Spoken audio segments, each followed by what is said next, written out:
الہ الا اللہ محمد الرسول اللہ، لا الہ الا اللہ محمد الرسول اللہ۔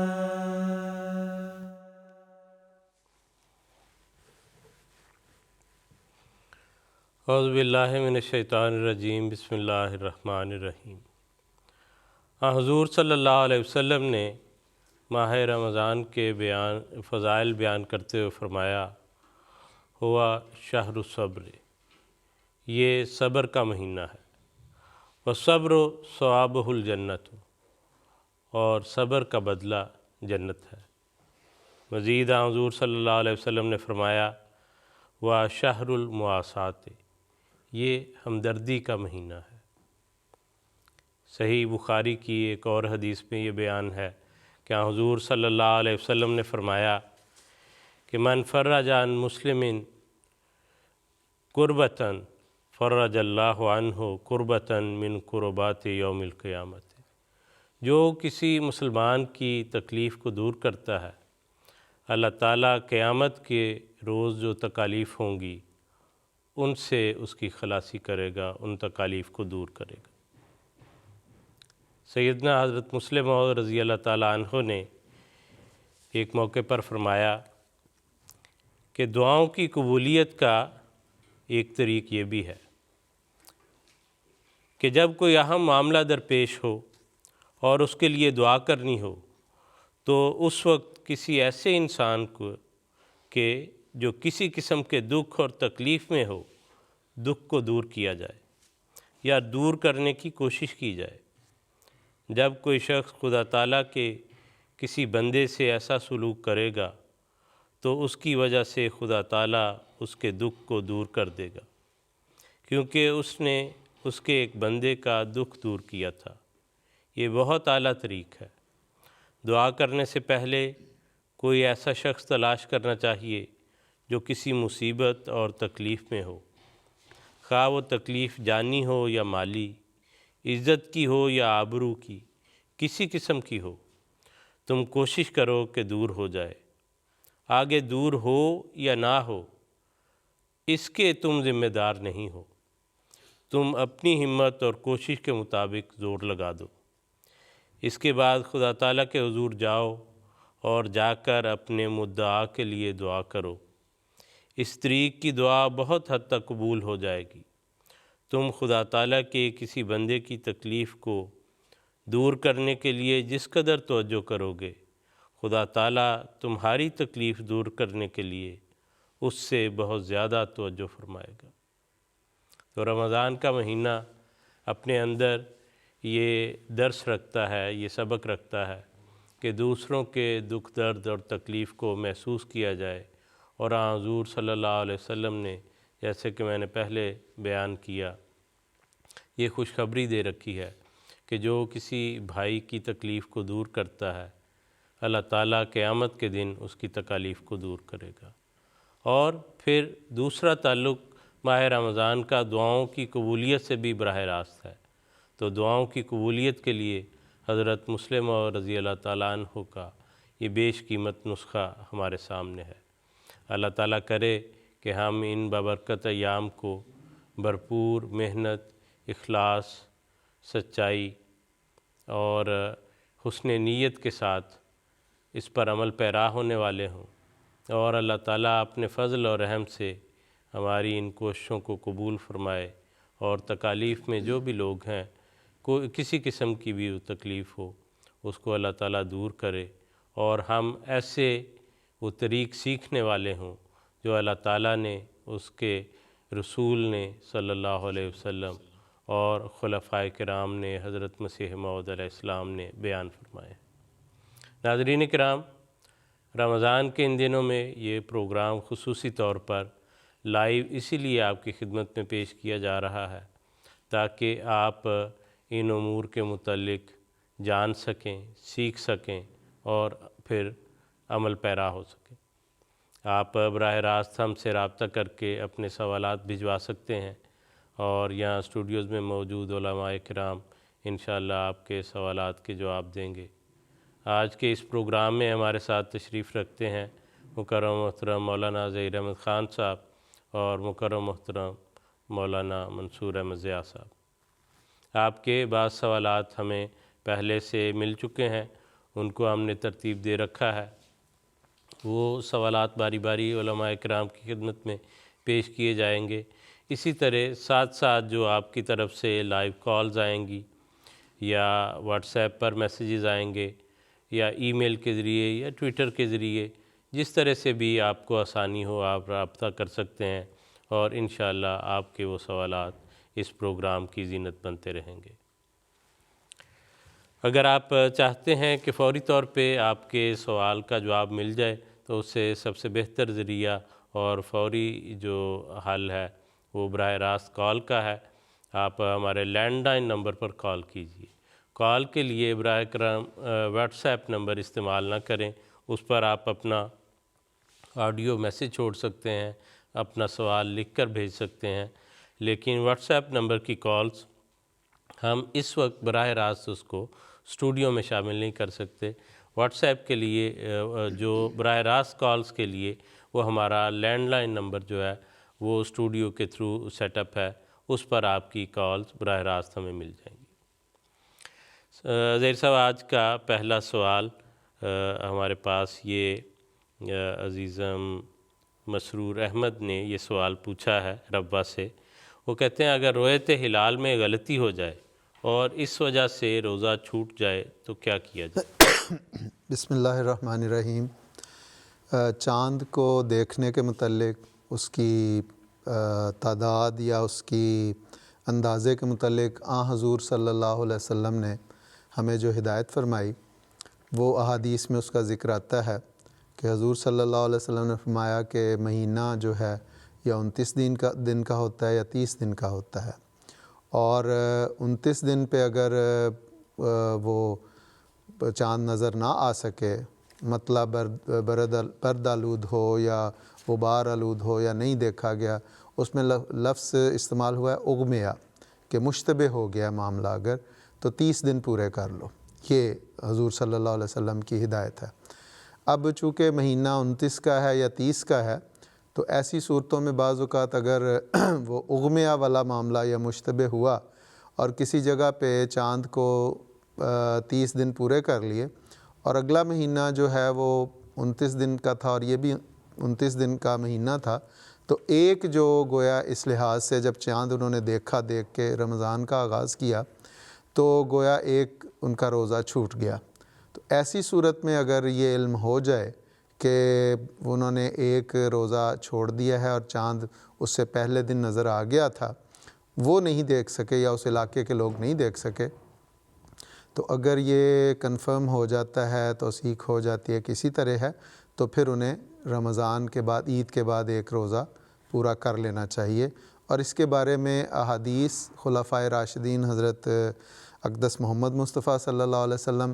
کے خلفاء کے زمانے میں بھی اس کی ملتی ہے، حضرت علی رضی اللہ تعالیٰ عنہ کے زمانے کا واقعہ ملتا ہے کہ اسی طرح وہاں پہ ایک علاقے میں ایک روزہ مس ہو گیا، تو حضرت علی رضی اللہ تعالیٰ عنہ نے فرمایا کہ بعد میں اس روزے کو مکمل کر لیا جائے۔ اور اسی طرح سیدنا حضرت اقدس مسیح موعود علیہ السلام سے پوچھا گیا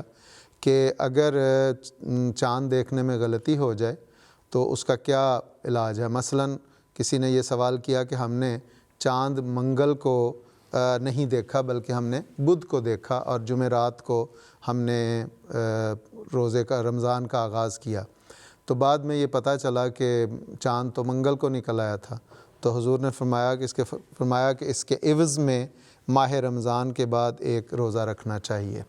تو وہی بات، اور اس کا جو دوسرا ایک اور پہلو ہے جو انہوں نے سائل نے پوچھا نہیں، کہ بعض اوقات یہ ہوتا ہے کہ ایسے علاقوں میں جب خاص طور پہ چاند دیکھنے کے وہ ذرائع میسر نہیں تھے جو اب میسر ہیں، تو اس وقت یہ بھی ہوا کہ حضور صلی اللہ علیہ وسلم کے عہد مبارک میں کہ روزہ رکھا ہوا تھا اور کوئی باہر سے ایک وفد آیا اور لوگ آئے، انہوں نے آ کے بتایا کہ ہم نے تو چاند دیکھ لیا ہے۔ تو وہ چاند دراصل شوال کا چاند تھا، گویا عید تھی اس دن، تو حضور صلی اللہ علیہ وسلم نے، وہ چونکہ عصر کے قریب آئے لوگ، تو حضور نے وہ روزہ افطار کروا دیا اسی وقت، اور پھر اگلے دن عید پڑھی گئی۔ تو یہ بھی ہے کہ اگر اس دن روزہ رکھا ہوا ہے اور بعد میں پتہ چل جاتا ہے کہ عید ہے آج، تو وہ اسی وقت جو ہی پتہ چلے اس وقت وہ روزہ کھول دیا جائے۔ تو دونوں ہی سہولتیں یا دونوں ہی اطراف کی باتیں جو ہیں وہ احادیث سے بھی اور صحابہ رسول صلی اللہ علیہ وسلم، خلفاء، اور پھر اس زمانے کے حکام عدل حضرت مسیح موعود علیہ الصلوۃ والسلام کے ذریعے ہمیں معلوم ہیں۔ جزاک اللہ خان صاحب، ہمارے ساتھ ایک کالر ہیں اسٹوڈیو سے، مجھے بتایا گیا ہے، ہمیں ان سے ہم بات کرتے ہیں۔ السلام علیکم۔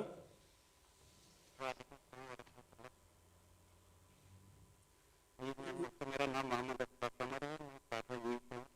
میرا سوال ہے کہ اگر کوئی رمضان کے مہینے میں بیمار ہو، رمضان کے روزے نہ رکھ سکے اور رمضان کے بعد بھی بیمار رہے، بعد میں روزہ رکھنے کی طاقت نہ ہو اور نہ فدیہ دینے کی طاقت رکھتا ہو، اس کے لیے کیا حکم ہے؟ برائے مہربانی رہنمائی فرمائیں۔ جی ٹھیک ہے جی، جزاک اللہ۔ جی، اس میں جو انہوں نے سوال پوچھا اس سے تو یہ لگتا ہے کہ وہ کہتے ہیں کہ رمضان میں کوئی بیمار ہو اور روزہ رکھنے کی طاقت نہ رکھتا ہو، اور اس کے بعد بھی رمضان کے بعد بھی وہ بیمار ہی رہے اور روزہ رکھنے کی طاقت نہ ہو اور پھر اس کو فدیہ دینے کی بھی طاقت نہ ہو۔ تو قرآن کریم نے بڑی خوبصورت تعلیم دی، فرمایا لا یکلف اللہ نفسا الا وسعہا، کہ جس طاقت سے بڑھ کے کوئی نہیں۔ اور مریض کے متعلق یہ فرمایا کہ پہلے تو یہ فرمایا کہ اگر رمضان میں وہ مریض ہے تو فعدۃ من ایام اخر، بعد میں پورا کر لے، لیکن اگر وہ دائمی مریض ہے تو اس کے لیے تو پھر روزے معاف ہیں، کیونکہ مریض کے تو ویسے ہی روزے نہیں ہیں۔ تو پھر فدیہ بھی اس کے لیے ہے، وَعَلَى الَّذِينَ يُطِيقُونَهُ، جو اس کی طاقت رکھتے ہیں۔ ایک اس کی تشریح یہ بھی ہے جو فدیہ دینے کی طاقت رکھتے ہیں، جو طاقت ہی نہیں رکھتے تو ان پہ پھر فدیہ بھی نہیں ہے۔ تو اللہ تعالیٰ وہ مکلف ہی نہیں اصل میں تو روزے کے، اس لیے ان کا معاملہ اللہ تعالیٰ کے ساتھ صاف ہے، کیونکہ فرمایا لا یکلف اللہ نفسا الا وسعہا، کہ اللہ تعالیٰ کسی نفس پر، کسی جان پر اس کی طاقت سے بڑھ کے بوجھ نہیں ڈالتا۔ ٹھیک ہے جی، بہت بہتر، بہت بہتر۔ آگے چلتے ہیں، اور منصور صاحب یہ سوال ہمارے پاس ہے کہ کیا حیض کے دوران چھوٹے روزوں کا فدیہ دیا جا سکتا ہے، اور وہ فدیہ کتنا ہوگا؟ بسم اللہ الرحمن الرحیم۔ اگر تو سوال کرنے والے کا مقصد یہ ہے کہ حیض کی وجہ سے جو روزے چھوٹ جاتے ہیں وہ روزے بعد میں پورے نہ کیے جائیں اور اس کے بدلے میں صرف فدیہ دے دیا جائے اور یہ سمجھا جائے کہ اب روزے رکھنے کی ضرورت نہیں ہے، تو ایسے بالکل غلط ہے۔ اس کی وجہ یہ ہے کہ ہمیشہ حضرت صلی اللہ علیہ وسلم نے صحابیات کو، خاص طور پہ حضرت عائشہ رضی اللہ تعالیٰ عنہا کو یہ نصیحت فرمائی تھی کہ ایسے موقع پر جو روزے حیض کی وجہ سے چھوٹ جاتے ہیں ان کے بدلے میں آپ نے دیگر ایام میں روزے پورے کرنے ہیں۔ چنانچہ حدیث میں آتا ہے کہ کنّا نؤمر بقضاء الصوم، ہمیں حکم دیا جاتا تھا کہ روزے کی قضا کریں، روزے چھوٹے ہوئے روزے بعد میں پورے کریں، اور ولا نؤمر بقضاء الصلاۃ، اور جو نمازیں رہ جایا کرتی تھیں اس وجہ سے، حیض کی وجہ سے، تو حضرت صلی اللہ علیہ وسلم کے بارے میں آتا ہے کہ وہ حکم نہیں دیا جاتا تھا کہ نمازیں بعد میں پوری کی جائیں۔ تو حضرت عائشہ رضی اللہ تعالیٰ عنہا ہی بیان کرتی ہیں کہ پھر چونکہ اگلے رمضان تک کی ایک مہلت موجود ہوا کرتی تھی، تو میں کوشش کرتی تھی رکھنے کی، لیکن وہ جو روزے میرے چھوٹ جاتے تھے وہ پھر شعبان میں آ کے میں پورے کیا کرتی تھی، اگلے رمضان سے پہلے پورے کر لیا کرتی تھیں۔ تو یہ روایت ملتی ہے جس سے یہ پتہ لگتا ہے کہ روزے رکھنے بہرحال ضروری ہیں، روزے رکھنے مقدم ہیں، اور البتہ اگر اس کے ساتھ کوئی خاتون فدیہ بھی دینا چاہتی ہے تو یہ ایک اضافی نیکی ہو جائے گی۔ اور حضرت مسیح موعود نے بیان فرمایا کہ جب فدیہ دیا جاتا ہے تو پھر روزے کی توفیق مل جاتی ہے۔ اصل میں دیکھیں نا، رمضان کا ماحول ہے، اور رمضان کے ماحول میں روزہ رکھنا آسان ہے، نیکی کرنا آسان ہے، سب ہر طرف ایک فضا چلی ہوئی ہے نیکی کی، روزے کی، تو ان دنوں میں روزہ رکھنا ذرا کچھ آسانی محسوس ہوتی ہے۔ لیکن جب رمضان کے بعد آپ نے روزے مکمل کرنے ہیں تو اس صورت میں بعض اوقات سستی بھی ہو سکتی ہے۔ تو حضرت مسیح موعود نے فرمایا کہ ایسے لوگ اگر فدیہ دے دیں تو اللہ تعالیٰ ان کو جلد روزے پورے کرنے کی توفیق دے دے گا اور ان سے مس نہیں ہوگا۔ تو بہرحال اضافی نیکی ہے لیکن فرض نہیں ہے فدیہ دینا۔ جی ٹھیک ہے، جزاک اللہ۔ خان صاحب، اگر کسی کے گزشتہ سال کے کچھ روزے رہ گئے تھے اور وہ دوران سال نہیں رکھ سکے، اور اب اگلے رمضان کی آمد ہے، وہ وقت آ گیا، تو گزشتہ روزوں کے متعلق کی صورت میں کیا حکم ہے؟ اس میں اس بارے میں سیدنا حضرت مسلم اور رضی اللہ تعالیٰ عنہ کا بھی بڑا خوبصورت جواب موجود ہے۔ موجودہ حضرت صاحب نے بھی اس بارے میں، جو حضور کے بنیادی مسائل شائع ہوتے ہیں الحکم الفضل میں، اس میں بھی حضرت صاحب نے اس کا جواب دیا ہوا ہے۔ حضور نے اس میں فرمایا کہ اگر کسی مجبوری کی وجہ سے یا عذر کی وجہ سے کوئی روزے رہ جاتے ہیں تو وہ اگر انسان کو توفیق ملے تو خواہ وہ تھوڑے تھوڑے کر کے پورے کرے، اسے پورے کر لینا چاہیے۔ اور حضرت صاحب نے اس میں باقاعدہ یہ فرمایا کہ بعض فقہا نے اس میں اختلاف کیا ہے کہ وہ پچھلے سالوں کے رہے ہوئے روزے رکھنے ضروری نہیں ہیں، لیکن حضور نے فرمایا کہ جتنی توفیق اگر کسی کو ملتی ہے، اگر کسی کو بیمار رہا، ابھی جو پہلے سوال ہوا کہ وہ پورا سال بیمار رہا ہے یا اگلا سال آ گیا ہے تو لیکن اگلے سال اللہ تعالیٰ نے اسے صحت دے دی ہے، تو اس میں وہ باقی روزے جتنے وہ رکھ سکتا ہے رکھنے چاہیے۔ حضرت مسلم اور رضی اللہ تعالیٰ عنہ فرماتے ہیں، بڑی تاکید کے ساتھ حضور نے یہ فرمایا ہے کہ میں جماعت کو یہ نصیحت کرنا چاہتا ہوں کہ جن دوستوں نے رمضان کے سارے روزے نہیں رکھے وہ بعد میں روزے رکھیں اور ان کو پورا کریں، خواہ وہ روزے غفلت کی وجہ سے رہ گئے ہوں یا وہ روزے بیماری یا سفر کی وجہ سے رہ گئے ہوں۔ اسی طرح اگر گزشتہ سالوں میں ان سے کچھ روزے غفلت یا کسی شرعی عذر کی وجہ سے رہ گئے ہیں تو ان کو بھی پورا کرنے کی کوشش کریں تا خدا تعالیٰ کے سامنے پیش ہونے سے پہلے وہ صاف ہو جائیں۔ حضور فرماتے ہیں بعض فقہا کا یہ خیال ہے کہ پچھلے سال کے چھوٹے ہوئے روزے دوسرے سال نہیں رکھے جا سکتے، لیکن میرے نزدیک ان کا رکھنا بہتر ہے۔ حضور نے فرمایا تھا لیکن میرے نزدیک اگر کوئی لا علمی کی وجہ سے روزے نہیں رکھ سکا تو لا علمی معاف ہو سکتی ہے، ہاں اگر اس نے دیدہ و دانستہ روزے نہیں رکھے تو پھر اس پر قضا نہیں، جیسے جان بوجھ کر چھوڑی ہوئی نماز کی قضا نہیں، لیکن اگر اس نے بھول کر روزے نہیں رکھے یا اجتہادی غلطی کی بنا پر اس نے روزے نہیں رکھے تو میرے نزدیک وہ دوبارہ رکھ سکتا ہے اور اس کے لیے بہتر ہے کہ وہ روزے رکھے۔ تو یہ حضرت صاحب کا بڑا واضح ارشاد ہے۔ تو خلاصہ یہ کہ جتنی توفیق ہو سے اس کے مطابق روزے رکھ لینے چاہیے۔ جی ٹھیک ہے حضرت، جزاک اللہ، بہت شکریہ۔ یہ سوال اگلا جو ہے اس کا تعلق صدقہ دینے سے ہے، اور یہ سوال ہمارے پاس پہلے بھی آ چکا تھا اور ابھی اسٹوڈیو میں کال کر کے براہ راست جو ہے یہ سوال ہمیں لکھوایا بھی ہے۔ منصور صاحب، یہ مسرور ساجد صاحب نے ہمیں پہلے پوچھا تھا نیو جرسی امریکہ سے، اور ابھی جو ہے کال پر اسٹوڈیو میں لکھوایا اس سے ملتا جلتا سوال صبوحی احسن صاحبہ ہیں اور برمنگھم سے۔ تو سوال یہ ہے کہ کیا صدقہ اپنے ضرورت مند رشتہ داروں کو دیا جا سکتا ہے اور اس کے متعلق بتانا ضروری ہے؟ اور وہ یہ کہتے ہیں اگر یہ ڈر ہو کہ بتایا جائے تو ضرورت مند آدمی جو ہے وہ نہیں لے گا صدقہ یہ بتانے پہ، لیکن ضرورت بھی اس کو ہے، تو اسی طرح پھر رمضان کا جو فدیہ ہے کیا وہ ضرورت مند رشتہ داروں کو دیا جا سکتا ہے؟ تو دو حصے، ایک صدقے کے متعلق اور ایک فدیے کے متعلق۔ جی، اس حوالے سے سیدنا حضرت خلیفۃ المسیح الخامس اید اللہ تعالیٰ بن عزیز کا موقف جو ہے اس کے متعلق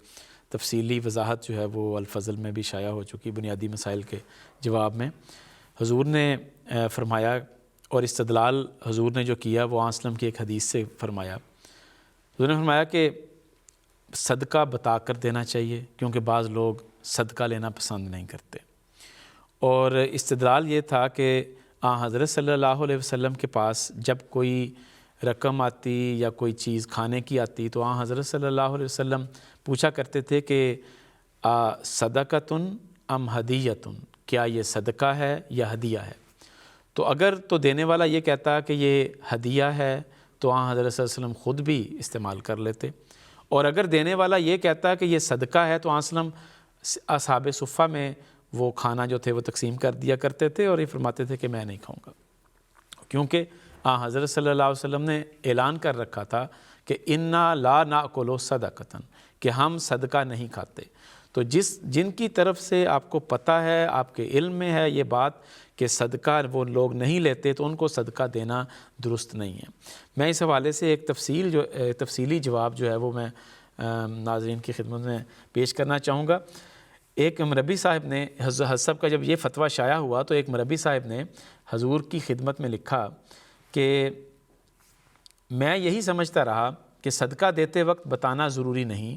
بلکہ ضرورت مند کی ضرورت پوری کر دو، چاہے صدقہ بطور تحفہ دے دیا جائے۔ تو میں حسب استطاعت بعض سفید پوش احباب کی مدد کرتا ہوں، کسی کو نہیں بتاتا کہ یہ صدقہ ہے، اگرچہ میں جانتا ہوں کہ ان پیسوں کا بہت بڑا حصہ صدقے کا ہوتا ہے۔ تو اگر میں انہیں بتا دوں کہ یہ صدقہ ہے تو وہ میرا تحفہ قبول نہیں کریں گے اور میں اس خدمت سے محروم ہو جاؤں گا۔ تو اس کا حضرت نے پھر جواب دینے کے بعد حضور نے فرمایا کہ آپ نے تحفے اور صدقے کو آپس میں ملا جلا دیا ہے، اور پھر فرمایا کہ ہدیہ الگ ہے، صدقہ الگ ہے۔ وہی حدیث جو ابھی میں نے بیان کی، اسی کو حضرت نے دوبارہ ذکر کر کے فرمایا کہ آنسلم کے فعل سے اس کی وضاحت ہو جاتی ہے۔ پھر فرمایا باقی جہاں تک آپ کا بعض غریب احباب کی مالی مدد کرنے کا سوال ہے، تو اگر آپ کو علم ہو کہ کوئی صدقہ نہیں لیتا تو آپ کو اسے صدقہ بہرحال نہیں دینا چاہیے۔ اگر وہ ضرورت مند ہے تو صدقے کی بجائے ہدیے کی نیت سے بھی آپ اس کی مدد کر سکتے ہیں۔ تو یہ بڑی پیاری بات حضور نے فرمائی کہ اگر کوئی ضرورت مند ہے اور آپ سمجھتے ہیں ضرورت مند ہے تو اس کو صدقہ ضرور دینا، آپ ہدیے کی نیت کے ساتھ دے دیں۔ پھر فرمایا کہ اسی طرح آپ جب کچھ رقم کسی غریب بھائی کی مدد کے لیے الگ کرتے ہیں تو اسے صدقے کی بجائے ہدیے کی نیت سے بھی تو الگ کر سکتے ہیں۔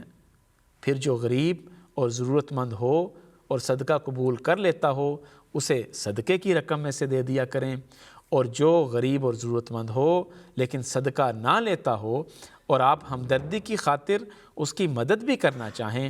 تو ایسے شخص کو ہدیہ کر کے دے دیا کریں۔ تو یہ حسب کا ارشاد بڑا واضح ہے۔ میرا خیال ہے کہ صدقہ اور ہدیے میں بہرحال فرق کر کے دینا چاہیے۔ یہ ٹھیک ہے منصور صاحب، بہت وضاحت سے آ گیا۔ بہت دفعہ یہ کئی احباب پوچھتے تھے، اور حضرت صاحب نے جیسے آپ نے ذکر کیا بہت عمدگی سے ایک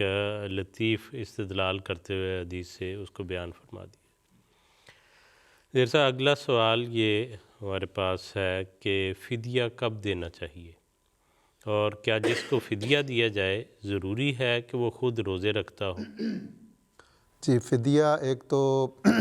آپ رمضان شروع ہونے سے اگر انسان کو پتہ ہے کہ میں روزے نہیں رکھ سکتا تو وہ رمضان شروع ہونے سے پہلے بھی دے سکتا ہے، اور رمضان میں ساتھ ساتھ بھی دے سکتا ہے، اور اس کے لیے کوئی ایسی شرط نہیں ہے کہ جس کو فدیہ دیا جا رہا ہو وہ ضرور روزے رکھے، بلکہ قرآن کریم نے یہ کہا ہے کہ فدیہ وہ جو ہے وہ ایسے لوگوں کے لیے ہے جو مسکین ہیں،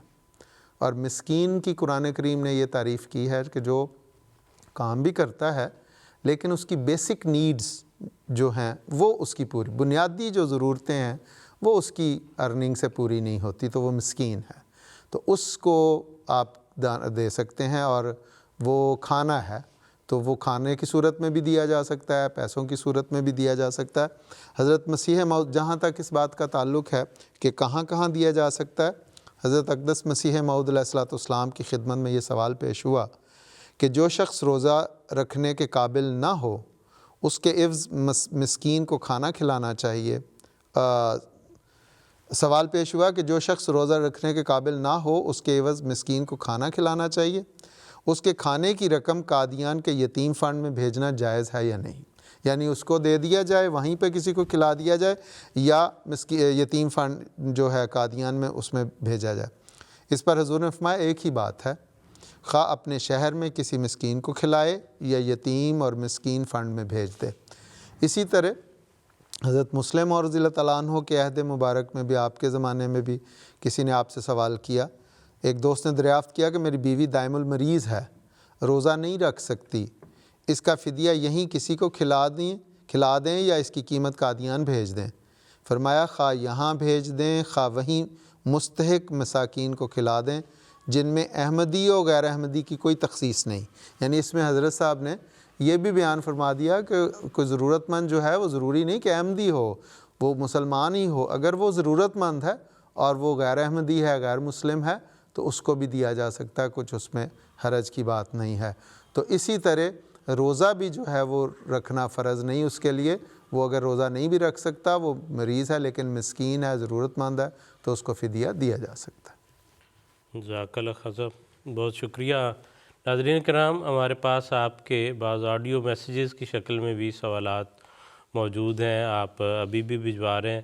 ہم باری کے حساب سے انشاءاللہ اس کو شامل کر لیں گے. ابھی ہم ایک بچے نے سوال بھجوایا ہوا ہے ہمیں پہلے سے آڈیو میسیج کے ذریعے، وہ سوال ابھی سنتے ہیں اور پھر مکرم منصور صاحب سے اس کا جواب ہم لیں گے. حضور صلی اللہ علیہ وآلہ وسلم نبوت سے پہلے روزہ رکھتے تھے؟ جی منصور صاحب، یہ اس بچے نے وہ ساتھ وہ لکھ کے بھیجا ہوا تھا، یہ عزیزم مغفور احمد ربا سے ہیں. جی جی، تو جزاک اللہ. یہ اصل میں عموماً اس کی طرف توجہ نہیں جاتی اور بہت کم لوگوں کی توجہ جاتی ہے، اور بڑی اچھی بات ہے کہ اس بچے نے اس طرف بھی توجہ کی اور یہ سوچا کہ پہلے روزوں کی کیا صورت تھی، عبادت کی کیا صورت تھی. بڑا اچھا سوال ہے. اور خاص طور پہ اس کے بارے میں جب میں نے دیکھا تو بعض روایات میں واقعی یہ ذکر ملتا تھا کہ حضرت صلی اللہ علیہ وسلم نے، اگرچہ کمزور روایات تھیں، کہ حضرت صلی اللہ علیہ وسلم نبوت سے پہلے بھی روزہ رکھا کرتے تھے. اور پھر جب اس کو قرآن کریم کی آیت کی روشنی میں ہم نے سمجھنے کی کوشش کی کہ جس میں آتا ہے کہ کتب علیکم الصیام، کہ تم پر روزے فرض کیے گئے ہیں، کما کتب علی الذین من قبلکم، جیسا کہ پہلے لوگوں پر فرض کیے گئے تھے. تو دیکھا کہ تمام انبیاء کا ذکر ملتا ہے کہ ہر نبی روزے رکھا کرتا تھا. چنانچہ حضرت صلی اللہ علیہ وسلم نے صوم داؤدی، حضرت داؤد علیہ السلام کے روزے کا خاص طور پہ ذکر کیا کہ وہ ایک دن روزہ رکھتے تھے، ایک دن پھر افطار کرتے تھے، پھر ایک دن روزہ رکھتے تھے، پھر چھوڑتے تھے. اور اسی طرح حضرت موسیٰ علیہ السلام کے روزوں کا ذکر ملتا ہے، حضرت عیسیٰ علیہ السلام کے روزوں کا ذکر ملتا ہے، حتیٰ کہ حضرت آدم علیہ السلام کے روزوں کا بھی ذکر تاریخ میں ملتا ہے. تو اس حوالے سے حضرت صلی اللہ علیہ وسلم جو غار حرا میں جایا کرتے تھے، اس سے استدلال کرتے ہوئے جو ہمارے سیرت نگار ہیں انہوں نے لکھا ہے کہ حضرت صلی اللہ علیہ وسلم روزہ وہاں پہ رکھا کرتے تھے، کیونکہ بہت مختصر سا کھانا لے کے جاتے تھے اور 1 مہینے تک گویا کہ وہاں پہ بسر کرتے تھے اور روزہ رکھا کرتے تھے. تو یہ ذکر ملتا ہے. اور اس کی جو دلیل ہے وہ حضرت مسیح موعود علیہ السلام کے ایک کشف سے بھی مل جاتی ہے. حضرت مسیح موعود علیہ السلام کو خواب میں بتایا گیا کہ کچھ نہ کچھ روزے رکھنا ضروری ہے، اور وہ الفاظ ہیں کہ کسی قدر روزے انوار سماوی کی پیشوائی کے لیے رکھنا سنت خاندان نبوت ہے، کہ جو نبیوں کا خاندان ہے وہ کچھ نہ کچھ روزے ضرور رکھا کرتا ہے. چنانچہ حضرت مسیح موعود علیہ السلام نے اس سے پہلے تقریباً 6 ماہ کے روزے، اپنی نبوت سے پہلے 6 ماہ کے روزے رکھے، اور بڑا لمبا عرصہ حضرت سب کا یہ رہا. اس کے بعد پھر دوبارہ آپ کو خواب کے ذریعے چند انبیاء کی زیارت ہوئی، انہوں نے کہا اپنے آپ کو مشقت میں کیوں ڈالا ہوا ہے. تو یہ ہر نبی کا یہ ایک طریق ہے کہ وہ خدا تعالیٰ کے پاس پہنچنے کے لیے کچھ نہ کچھ روزے جو ہے نا وہ ضرور رکھتے ہیں. اور اس حوالے سے دیکھا جائے تو میرا خیال ہے حسن ظنی کی نظر سے ہم دیکھ سکتے ہیں کہ یہ تمام روایات جس میں وسلم کے روزوں کا ذکر ہے وہ بالکل درست ہے. جزاک اللہ منصور صاحب. اور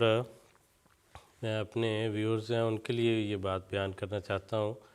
کہ جو غیرت جماعت یہ اعتراض کرتے ہیں کہ نعوذ باللہ احمدی حضور صلی اللہ علیہ وسلم کو نہیں مانتے، تو احمدیوں کے تو بچے دیکھیں کس گہرائی سے اور کس شوق اور محبت سے حضور صلی اللہ علیہ وسلم کی زندگی کے بارے میں جاننا چاہتے ہیں کہ حضور کے کیا معمولات تھے. آپ روزوں کا اگر وقت آیا ہے، یہ رمضان کا اوقات ہیں، تو اس کے ذہن میں یہ سوال پیدا ہوا کہ حضور صلی اللہ علیہ وسلم جو ہے باقاعدہ روزوں کے فرض ہونے سے پہلے بھی روزے رکھتے تھے، حضور کا کیا طریق تھا. یہ محبت اور یہ شوق احمدیوں کے بچوں میں بھی نظر آ رہا ہے. اس کے باوجود یہ الزام لگانا جماعت پر کہ نعوذ باللہ حضور صلی اللہ علیہ وسلم کو نہیں مانتے، یا آپ کے بالمقابل جو ہے کہ کسی کو نبی بنا لیا ہے. جن کو نبی مانا ہے ہم نے، ان کو بھی اس وجہ سے مانا ہے صرف اور صرف کہ حضور صلی اللہ علیہ وسلم نے فرمایا تھا کہ وہ نبی آئے گا اور اس کو ماننا، وہ میرا مہدی ہوگا، اور اس کو جس طرح بھی ہو سکے پہنچ کے برف کے پہاڑوں پر سے بھی چل کے جانا پڑے تو پہنچ کے اس کو میرا سلام کہنا۔ تو اس لیے ہم تو اگر کسی کو فالو کر رہے ہیں، کسی کی بیعت کی ہے، کسی سلسلے سے منسلک ہے، تو وہ بھی بنیادی طور پر حضور صلی اللہ علیہ وسلم کی محبت کی وجہ سے ہے۔ زید صاحب، یہ ایک سوال ہمارے عزیز ہیں مربی صاحب ربیب مرزا صاحب، انہوں نے کسی کا سوال مجھے فارورڈ کیا تھا کہ کسی خاتون نے پوچھا ہے کہ اگر کسی کو پولیسسٹک اووری سنڈروم کی بیماری ہو، یعنی جس میں خواتین کو حیض آنے میں لمبا وقفہ ہوتا ہے یا 6-7 دن کے وقفے کے بعد دوبارہ بلیڈنگ یا سپاٹنگ شروع ہو جاتی ہے، تو وہ کہتے ہیں کہ ایسی خواتین جو ہیں وہ روزہ رکھ سکتی ہیں؟ اس پہ غالباً ہم نے پچھلے پروگرام میں منصور صاحب نے ایک تفصیلی جواب دیا تھا، تو اس کا یہی ہے، دوبارہ اسے یاد کی بجائے خلاصہ بیان کر دیتا ہوں کہ یہ استحاضہ یا استحاضہ کی بیماری ہے، اس میں حیض کے دن جو ہیں اس سے ہٹ کر بھی بلیڈنگ شروع ہو جاتی ہے۔ تو اس کے لیے حضور صلی اللہ علیہ وسلم کے زمانے میں ایک صحابیہ تھی، ان کو یہ تکلیف تھی، انہوں نے یہ پوچھا تو حضور صلی اللہ علیہ وسلم نے انہیں یہ ہدایت فرمائی کہ جو تمہارے حیض کے ایام ہیں، جو نارمل ایام تھے، جس وقت تمہیں نارمل حیض آتا تھا، ان دنوں کو وہ 6-7 دن جو ہیں وہ چھوڑ کے باقی دن جو ہیں اگر وہ بلیڈنگ ہوتی بھی رہتی ہے تو وہ حیض نہیں ہے بلکہ وہ ایک رگ ہے جس کا خون نکلتا ہے، تو تم اس کو ان دنوں کو چھوڑ کر جو تمہارے نارمل حیض کے دن ہیں، باقی دنوں میں تم جب غسل کر لو ایک دفعہ، پاک ہو جاؤ، تو اس کے بعد اگر خون آتا بھی رہے تو ہر نماز کے لیے وضو کر لو۔ اسی طرح چونکہ نماز کی عبادت اس میں پڑھنی اس کے لیے لازمی قرار دی، تو روزے بھی رکھے گی اسی میں وہ، اور وہی صورتحال ہے کہ جو اس کے ایام نارمل ایام حیض ہیں ان میں وہ اسے رخصت ہوگی، جن کو وہ بعد میں پورا کر لے گی، اور ان کو باقی دنوں میں وہ روزے رکھے گی۔ جزاک اللہ خان صاحب، بہت شکریہ۔ ہمارے ساتھ اس وقت ایک کالر ہیں، ان سے بات کرتے ہیں۔ السلام علیکم۔ السلام علیکم۔ السلام علیکم ورحمۃ اللہ وبرکاتہ۔ وعلیکم السلام ورحمۃ اللہ، جی فرمائیے۔ میرا نام مصور ہے، بات ہے، میرا سوال یہ ہے کہ پلاسٹک سرجری کے حوالے سے ہے، تو سرجری میڈیکلی طور پر ضروری ہوتی ہے کہ ناک کی سرجری کی جاتی ہے، سانس ویسے چلنے کے لیے، تو اسلامی طور پر جسم کو بدلنے کے لیے سرجری کی کیا حدود ہے؟ جزاک اللہ۔ ان کا سوال جو ہے وہ مجھے جو ایئر بیک ہے اس میں کچھ میں جو ہے وہ سن سکا ہوں ان کی، اگر وہاں پہ اتنی اگر کلیئر آواز نہیں آئی۔ مصور احمد جواد صاحب یو کے سے یہ سوال کر رہے تھے کہ کہتے ہیں کہ پلاسٹک سرجری کے متعلق کیا احکامات ہیں، کس حد تک یہ جائز ہے؟ اگر کوئی ضروری پلاسٹک سرجری ہے جس میں کوئی علاج کی غرض کی ہے، ایک حصہ وہ ہے، دوسرا وہ ہے کہ اگر صرف خوبصورتی کی غرض سے وہ کرنی ہو۔ بات یہ ہے کہ اس بارے میں غالباً اس میں بنیادی مسائل میں یا حضرت صاحب نے کسی موقع پہ اس کا جواب دیا ہے کہ اگر تو کسی علاج کی خاطر ہے اور وہ ناگزیر ہے، کوئی بیماری ہے جس کو ٹھیک کرنے کے لیے، کوئی ایکسیڈنٹ ہو گیا،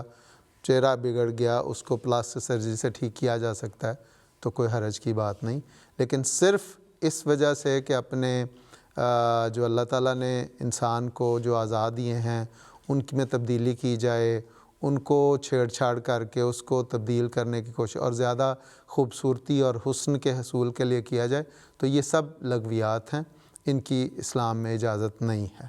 تو صرف اگر کوئی ضروری اور ناگزیر ہے، علاج ہے کی خاطر ہے تو ٹھیک ہے، ادروائز جو ورنہ تو انسان کسی جگہ پہ بھی کھڑا نہیں ہوگا،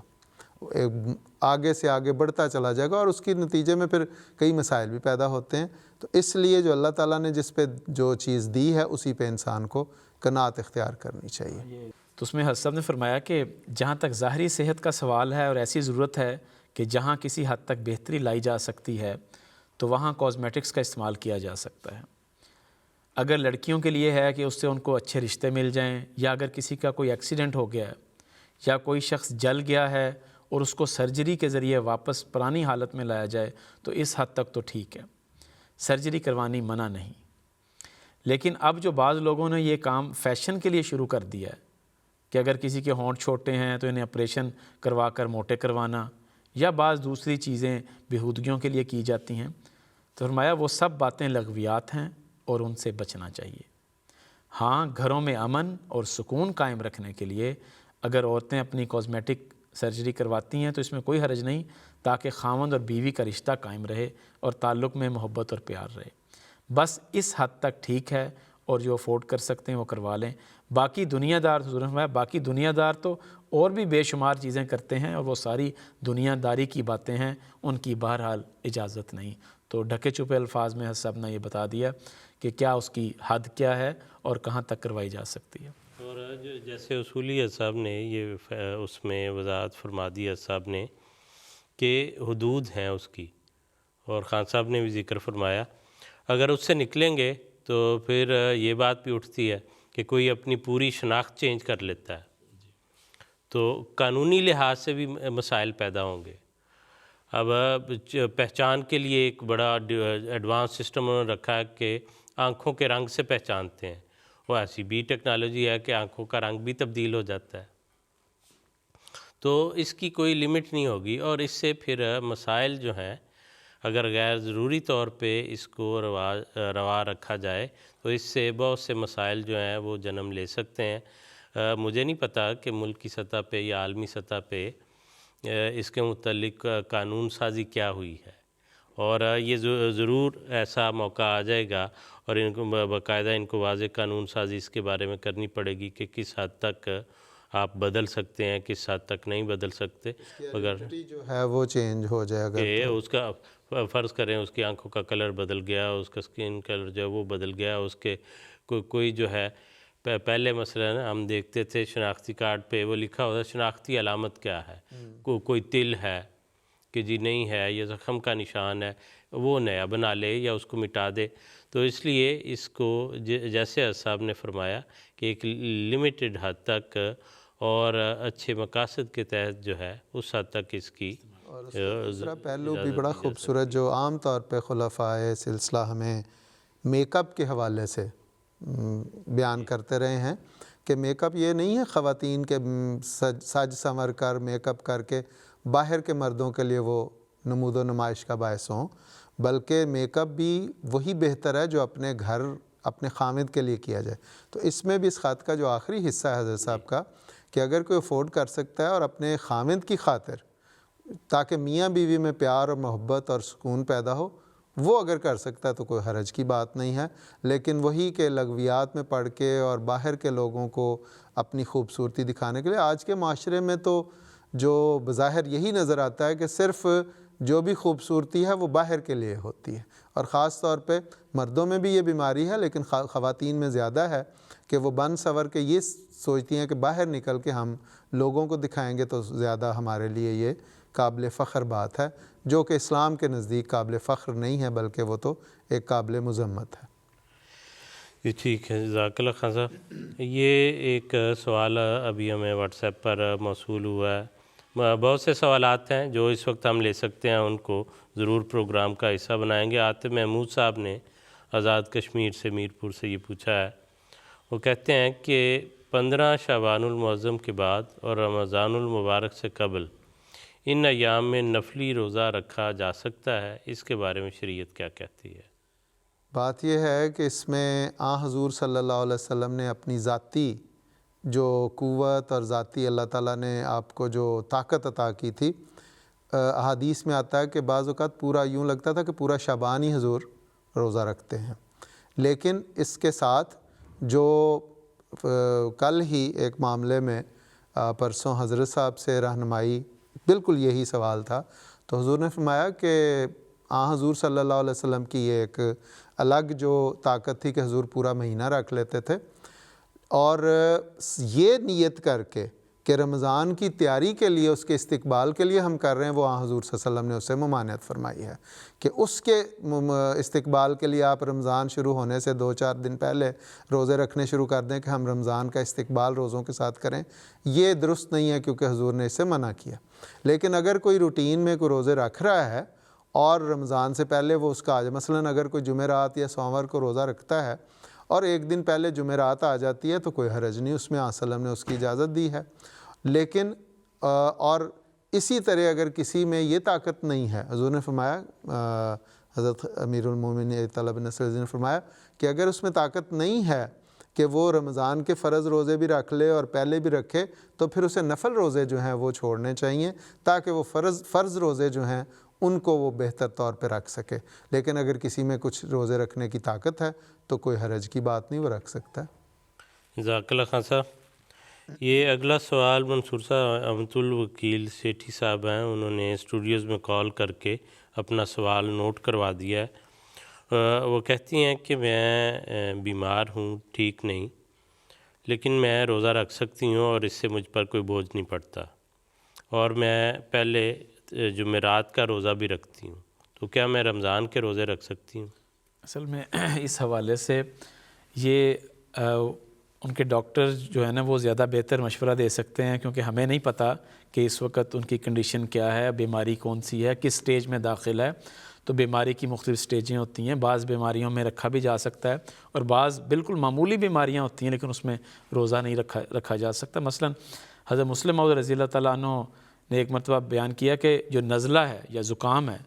یہ ایک ایسی بیماری ہے کہ اس میں روزہ نہیں رکھنا چاہیے، کیونکہ آپ کے جسم کا پانی نکل رہا ہوتا ہے اور آپ کو کثرت سے پانی پینے کی ضرورت ہوتی ہے. اب بظاہر دیکھا جائے تو یہ ایک بڑی معمولی سی بیماری ہے، تو ہمیں بیماری کا تو نہیں علم کہ کیا بیماری ہے. اسی طرح بعض بیماریاں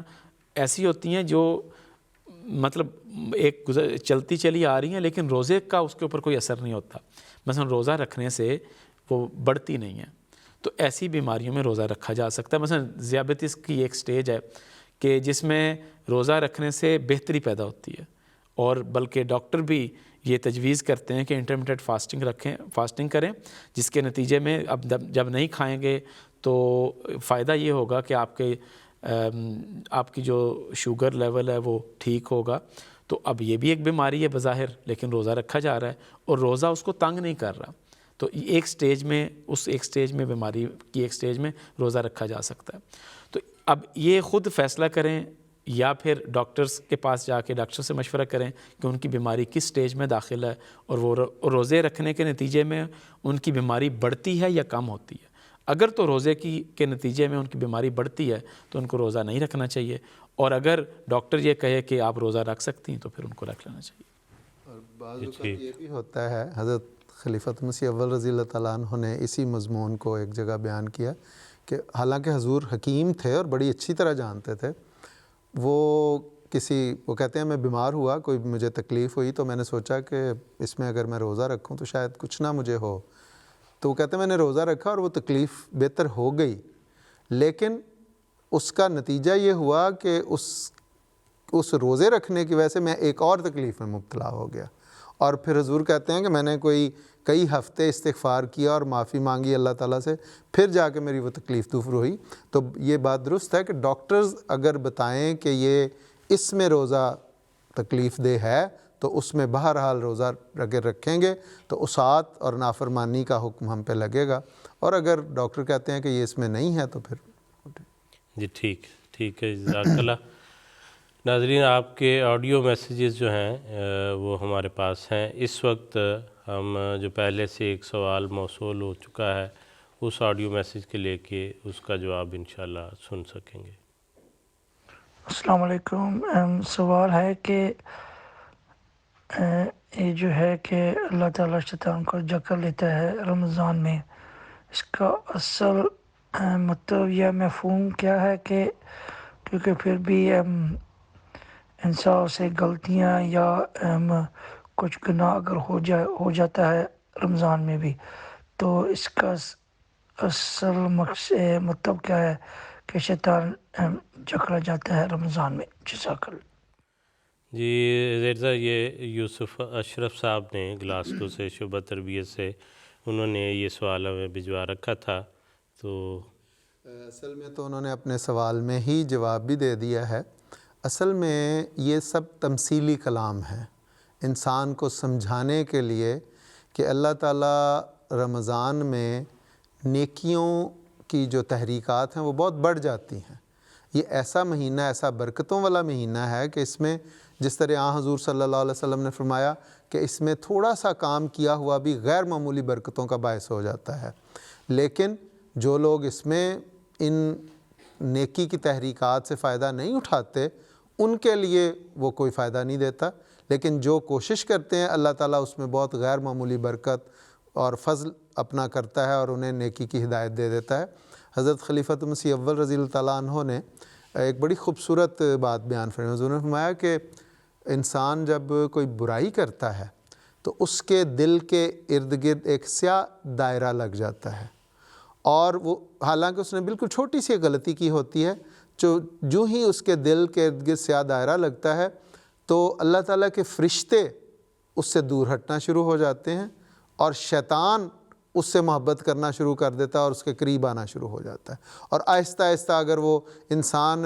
شیطان کے چنگل میں پھنستا چلا جائے تو وہ برائیوں میں مبتلا ہوتا چلا جاتا ہے۔ اور بالکل اسی طرح جب کوئی شخص کوئی نیکی کرتا ہے تو اللہ تعالیٰ اس کے دل کے ارد گرد ایک نورانی دائرہ لگا دیتا ہے جس سے خدا تعالیٰ کے فرشتے محبت کرتے ہیں اور شیطان اس سے دور ہٹتے ہیں۔ تو یہی کیفیت یہاں پہ ہے کہ رمضان دراصل ان لوگوں کے لیے ایک بہت خوبصورت اور بڑا بابرکت مہینہ ہے جو اس میں نیکیوں کے حصول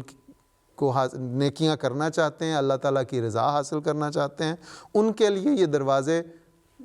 واہ ہو جاتے ہیں۔ تھوڑی سی محنت، تھوڑی سی کوشش، تھوڑی سی مشقت کرنے سے اللہ تعالیٰ کے غیر معمولی فیوز اور غیر معمولی فضل جو ہیں ان کے وہ وارث بن سکتے ہیں۔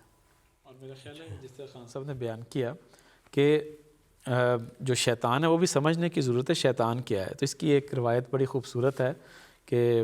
حضرت صلی اللہ علیہ وسلم نے فرمایا کہ دیکھو تم میں ہر ایک کے خون میں شیطان دوڑتا ہے۔ تو صحابہ نے عرض کیا یا رسول اللہ چلیں ہماری تو سمجھ آتی ہے کہ ہم گناہ گار ہیں تو ہمارے خون میں شیطان دوڑ، تو یا رسول اللہ کیا آپ کے خون میں بھی شیطان دوڑتا ہے؟ تو آنسر نے اس موقع پہ سمجھانے کی غرض سے کہا ہاں میرے اندر بھی شیطان ہے، لیکن میرا شیطان مسلمان ہو چکا ہوا ہے، تو مطلب یہ ہے کہ میرا مکمل اختیار ہے، اب شیطان مجھے اپنی مرضی نہیں کرواتا بلکہ میں اپنے شیطان کو کنٹرول میں کر کے ہر بری تحریک کو میں نے دور کر دیا، اور نیکی کی تحریک یعنی کہ جو فرشتوں کی تحریک ہے وہ میں اس پر عمل کرتا ہوں اور کسی بری تحریک پر عمل نہیں کرتا۔ تو بنیادی طور پہ یہ ہے کہ رمضان میں نیکی کی تحریکات پر عمل کیا جائے تو گویا فرشتوں پر ایمان لانا یہی ہے، اور شیطان کا جکڑا جانا یہ ہے کہ جب آپ بری تحریک پر عمل نہیں کرتے تو شیطان جکڑا جاتا ہے۔ جی بالکل ٹھیک ہے، جزاک اللہ۔ اب یہ رمضان کے ایام جو ہیں ظاہری لحاظ سے تو باقی دنوں کی طرح ہی ہیں، اسی طرح سورج جو طلوع ہوتا ہے غروب ہو جاتا ہے، موسم کے اوقات بھی اسی طرح، انسان کا اٹھنا بیٹھنا سونا جاگنا بھی اسی طرح، تو ظاہری طور پہ تو اس پہ کوئی فرق نہیں پڑتا۔ جو فرق پڑتا ہے وہ اس پر من شاہدہ منکم الشہر، جو تم میں سے اس مہینے کو دیکھے، اور دیکھنا دو طرح سے ہے، ایک ظاہری طور پہ کوئی دیکھتا رہے کہ جی رمضان آ گیا ہے، اور وہ تو مسلمانوں کے علاوہ غیر مسلم بھی دیکھ رہے ہیں، تو جو شہادت اس کا دل گواہی دے کہ رمضان آ گیا ہے اور وہ اس کے اندر داخل ہو جائے، رمضان میں حقیقی طور پہ داخل ہو جائے، اسی پر پھر باقی شرائط بھی اسی پر لاگو ہوں گی، اسی کا شیطان جو ہے وہ جکڑا جائے گا، اسی کو نیکی کی توفیق ملے گی اور وہی جو ہے بدی سے دور رہ سکتا ہے۔ اور آگے چلتے ہیں، ہمارے ساتھ ایک کالر ہیں جرمنی سے، ان سے بات کرتے ہیں۔ السلام علیکم۔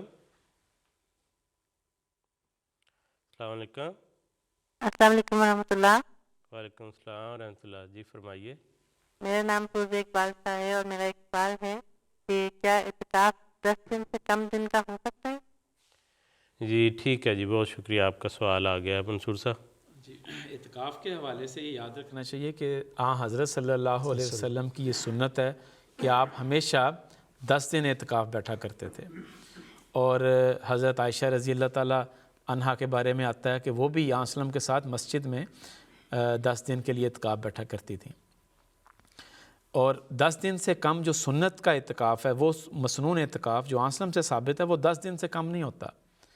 لیکن اگر کوئی 10 دن سے کم بیٹھتا ہے اور عبادت کرتا ہے تو اس کی عبادات کا اس کو ثواب ملے گا، اور بے شک وہ 3 دن کا ہو، 4 دن کا ہو، 5 دن کا، جتنے بھی دن وہ بیٹھے. لیکن ہم ان کو یہ نہیں کہہ سکتے کہ یہ روزوں کے حوالے سے وہ اعتکاف ہے جو حضرت صلی اللہ علیہ وسلم کیا کرتے تھے یا آپ کی ازواج کیا کرتی تھی، کیونکہ وہ ہمیشہ 10 دن کا ہے، اور آن سلم کی سنت سے ثابت ہے کہ ان 10 دنوں میں چونکہ لیلۃ القدر بھی آتی ہے، اور حضرت صلی اللہ علیہ وسلم نے فرمایا کہ ان 10 دنوں میں خاص طور پر خدا تعالیٰ کی عبادت کر کے لیلۃ القدر کی تلاش بھی کرنی چاہیے. تو مسنون اعتکاف 10 دنوں کا ہی ہوتا ہے. یہ ٹھیک ہے، جزاک اللہ. یہ دوست ہے، میں آپ کا سوال یہ نکال لوں پھر اس پہ بات کرتے ہیں. سراج صاحب گلاسگو سے آپ نے یہ پوچھا ہے کہ میرے کچھ پرسنل سوالات ہیں تو میں جاننا چاہتا ہوں جماعت کا موقف کیا ہے اس بارے میں. آپ اپنے سوالات بھیج دیں، جو سوالات وقت کی مناسبت سے ہم اپنے پروگرام میں شامل کر سکتے ہیں وہ لے لیں گے اور آپ پروگرام کے ذریعے اس کا جواب سن سکیں گے. خزاں اگلا سوال جو ہے یہ عطر احمد صاحب نے نصیر آباد سے پوچھا ہے. وہ کہتے ہیں کہ جس کے کچھ روزے کسی وجہ سے رہ جائیں تو وہ عید کے بعد پورے کر سکتا ہے؟ جی بالکل پورا کر سکتا ہے، کہ قرآن کریم میں تو واضح ہے فَعِدَّةٌ مِّنْ أَيَّامٍ أُخَرَ، تو وہ پورا سال باقی ہے اس کے. رمضان میں تو رمضان کے روزے رکھنے ہیں، لیکن عید کا دن چھوڑ کے اس کے بعد وہ کسی وقت بھی انہیں رکھ سکتا ہے. اور اگر اس نے شوال کے روزے رکھنے ہیں تو وہ پہلے شوال کے روزے رکھ لے، اور کیونکہ شوال کے روزوں کے لیے تو شوال کا مہینہ ہے. اس کے متعلق 2 روایات ہیں. ایک تو یہ کہ 2 شوال سے لے کے 7 شوال تک مسلسل رکھے جائیں، اور یہ بھی ہے کہ شوال کے مہینے میں کسی وقت وہ 6 روزے رکھ لیے جائیں، کیونکہ قرآن احادیث میں آتا ہے فَاتْبَعُ سِتًّا مِّن شوال، کہ اس کی پیروی شوال کے 6 روزوں سے کی جائے. تو وہ بعض نے اس کو سے مسلسل کا استدلال کیا ہے، بعض حضرت مسلم اور رضی اللہ تعالیٰ عنہ کا موقف یہ ہے کہ شوال کے مہینے میں وہ رکھ لیے جائیں تو وہ اس سنت کو پالے گا. تو اگر کوئی شخص شوال کے روزے بھی رکھنا چاہتا ہے اور رمضان کے اس کے کچھ چھوٹے ہوئے روزے رہ گئے ہیں تو وہ شوال کے بعد کسی وقت رکھ سکتا ہے، یا شوال کے روزے رکھ کے پورے کر سکتا ہے. لیکن اگر وہ شوال کے روزے نہیں رکھنا چاہتا، وہ تو مسنون ہیں، اور وہ چاہتا ہے کہ میں رمضان کے ہی روزے پورے کروں، تو وہ کوئی حرج نہیں، وہ کر سکتا ہے. بلکہ اس میں ازواج مطہرات کے متعلق آتا ہے کہ وہ بھی شوال کے روزے رکھا کرتی تھیں، اور حضور صلی اللہ علیہ وسلم کے ساتھ رکھتی تھیں. اور حضرت عائشہ رضی اللہ تعالیٰ عنہ بیان کرتی ہیں، جس طرح محترم منصور صاحب نے بھی ذکر کیا، کہ وہ فرماتی ہیں کہ میں اپنے جو رمضان کے چھوٹے ہوئے روزے ہوتے تھے ایام خاص کی وجہ سے، وہ میں پھر شعبان اگلے رمضان کے آنے سے پہلے جب حضور صلی اللہ علیہ وسلم پورا مہینہ تقریباً روزے رکھتے تھے، تو ہم اس میں جو ازواج تھیں وہ بھی اس میں حضور کے ساتھ اپنے وہ چھوٹے ہوئے روزے پورے کر لیا کرتی تھی. جی ٹھیک ہے، جزاک اللہ. منصور صاحب منیب اللہ خان صاحب مونٹریال کینیڈا سے، انہوں نے یہ سوال پوچھا ہے کہ جو دودھ پلانے والی ماں جو ہے اس کے لیے اس کے روزے کے متعلق کیا ہدایت ہے، اور اگر کوئی خاتون یہ کہتی ہے کہ جی میں روزہ بھی رکھ سکتی ہوں اور دودھ بھی پلا سکتی ہوں، مجھے یہ طاقت ہے، تو پھر ایسی صورت میں کیا حکم ہے؟ بنیادی طور پہ تو یہ ہے کہ حدیث میں بڑا واضح یہ ذکر ملتا ہے کہ حضرت صلی اللہ علیہ وسلم نے فرمایا کہ حاملہ اور مرضعہ دونوں ایسی کیفیت میں ہیں کہ جو مریض کی حالت ہے، اس لیے جس طرح مریض بعد میں وہ حالت گزرنے کے بعد روزہ مکمل کرتا ہے، اسی طرح حاملہ اور مرضعہ یہ بھی اپنے روزے بعد میں پورے کریں جب وہ ٹھیک حالت میں ہو جائیں، تو ان پر روزے رکھنا فرض نہیں ہے. البتہ مرضعہ کا خاص طور پہ یہ ذکر کرنا بہرحال ضروری ہے کہ مرضعہ بعض کا 2 قسم کی کیفیات میں تھے، کیونکہ قرآن کریم میں لکھا ہے کہ دودھ پلانا 2 سال تک ہے. تو بچے کی جو ابتدائی ضروریات ہوتی ہیں وہ بعض اوقات 6 مہینے 7 مہینے یا 8 مہینے میں پوری ہو جاتی ہیں. تو اس عرصے کے دوران تو چونکہ مسلسل بچے کو دودھ پلایا جا رہا ہے تو اس عرصے کے دوران تو بہرحال روزہ نہ رکھا جائے. لیکن جب بچے کو دوسرا دودھ پلانا شروع کر دیا جاتا ہے یا بچہ 1 سال کا ہو جاتا ہے اور دوسری غذائیں بھی کھانا شروع کر دیتا ہے تو اس موقع پر چونکہ بعض اوقات ایسے ہوتا ہے کہ ان کو دودھ پلانے کی بہت دیر بعد باری آتی ہے یا پھر محدود مقدار میں دودھ پلایا جاتا ہے. تو ایسی صورت میں اگر جو وہ خاتون ہیں وہ یہ فیصلہ کرتی ہیں کہ وہ دودھ پلانے کے ساتھ ساتھ روزہ بھی رکھ سکتی ہیں تو اس کے 1 سال کے بعد پھر ان کا اپنا اختیار ہے کہ ان کی وہ اپنی حالات کے مطابق فیصلہ کر سکتی ہیں کہ وہ انہوں نے روزے رکھنے ہیں یا دودھ پلانا ہے کس کثرت کے ساتھ. یہ پھر ان کے حالات کے اوپر ڈپینڈ کرتا ہے. یہ ٹھیک ہے، جزاک اللہ. میں ناظرین کو یہ بتا دوں کہ آپ میں سے بہت سے جو ہیں آپ کے سوالات ہمیں مل چکے ہیں. جہاں فاروق صاحب آپ کے آڈیو میسیجز، درسمین کمل صاحبہ ربا سے آپ کا سوال، صدر صاحبہ لجنہ کراچی نے قرآن کریم پڑھانے کے متعلق وضاحت جو ہے 2 مختلف ویڈیوز تھیں یا ایک ویڈیو اور ایک خط کے حوالے سے وضاحت کے لیے سوال بھجوایا تھا. آپ سب کے سوالات ہمیں مل چکے ہیں. آج کے پروگرام میں اس وقت مجھے نظر آ رہا ہے کہ اتنی گنجائش نہیں ہوگی کہ ہم یہ سارے سوالات جو ہیں وہ شامل کر سکیں. تو جو سوال اس وقت میرے سامنے ہے یہ ان کا سوال اس سے متعلق تو نہیں ہے. بہرحال زیرزہ وہ کہتے ہیں حجامہ جو ہے اس کی کیا حقیقت ہے، پچنے لگوانا جو ہے، اور جماعت میں اس کے متعلق کیا نظریہ؟ یہ آن وسلم سے بھی ثابت ہے اور آن حضور صلی اللہ علیہ وسلم نے بھی لگوائیں. یہ اصل میں ایک طریقہ علاج ہے، یعنی علاج کا ایک طریق ہے جس میں تھوڑا سا خون نکالا جاتا ہے اور اس میں حجامہ لگوانے والا جو ہے، جو پچنے لگوانے والا ہے، اس کے روزے پہ کوئی فرق نہیں پڑتا کیونکہ خون نکل رہا ہوتا ہے. وہ اسے کوئی چیز اس کے اندر انجیکٹ نہیں ہو رہی بلکہ خون نکالا جاتا ہے. اس میں باقاعدہ اس میں ایک پروسیس ہوتا ہے. اس میں بعض اوقات اس کو مساج کرنے کے بعد یا اس کو خون کو ایک جگہ پہ اکٹھا کیا جاتا ہے اور پھر اسے کٹ لگا کے اس میں سے خون سک کر لیا جاتا ہے. تو وہ پچنے لگوانے والا جو ہے اس کے روزے پہ اس کا کوئی فرق نہیں پڑتا. لیکن اور یہ طریقے علاج ہے اور جائز ہے، اس میں کوئی ممانعت نہیں ہے. دوسرا اس میں جو بعض اوقات وہ اس زمانے میں باقاعدہ اسے سک کیا جاتا تھا، تو سک کرنے والا جو ہے اگر وہ اس احتیاط نہ ہو تو اس کے حلق میں وہ جا سکتا ہے. تو اس لیے اس کو احتیاط کرنی چاہیے کہ روزے میں وہ اس قسم کی ایسی اس سے نہ ہو کہ وہ بے احتیاطی میں وہ خون اس کے چلا جائے جو اسے کھینچ رہا ہے. لیکن اب تو غالباً اس کے اور لیٹسٹ ٹیکنالوجی نکل آئی ہے، وہ کپنگ شپنگ جو ہوتی ہے اس میں وہ سک نہیں کرنا پڑتا، اس لیے اس میں کوئی حرج کی بات نہیں ہے، وہ لگوائے جا سکتے ہیں اور طریقے علاج ہے، کوئی اس میں ممانعت نہیں. اس میں شرعی لحاظ سے اس میں کوئی ایسا معاملہ داخل نہیں ہے جیسے باقی قسم کے علاج کیے جاتے ہیں اسی طرح یہ بھی علاج کا ایک طریق رائج تھا اور اب بھی اگر کوئی کرنا چاہتا ہے اور حدیث میں اس کا ذکر ملتا ہے تو کوئی ممانعت نہیں ہے. جزاک اللہ خان صاحب،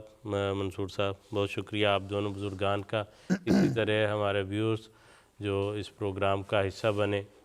دنیا کے مختلف حصوں سے آپ لوگ دیکھ رہے ہیں، آپ کے پیغامات، آپ کے سوالات ہمیں ساتھ ساتھ مل رہے ہیں. بہرحال آج کے پروگرام کا وقت اپنے اختتام کو پہنچتا ہے. جو سوالات آج نہیں شامل ہو سکے وہ انشاءاللہ اگلے ہفتے شامل کریں گے. آپ کسی بھی ذریعے سے براہ راست کال کر کے، what's app messages, audio messages یا لکھ کر سوال بھیج دیں، ای میل کے ذریعے، ٹویٹر کے ذریعے، جیسے بھی آپ کو سہولت ہو آپ ہم سے رابطہ کر سکتے ہیں. اگلے ہفتے انشاءاللہ پھر بدھ کے روز آپ سے ملاقات ہوگی. اجازت دیجیے. السلام علیکم ورحمۃ اللہ وبرکاتہ. لا الہ الا اللہ محمد رسول اللہ. لا الہ الا اللہ محمد رسول اللہ.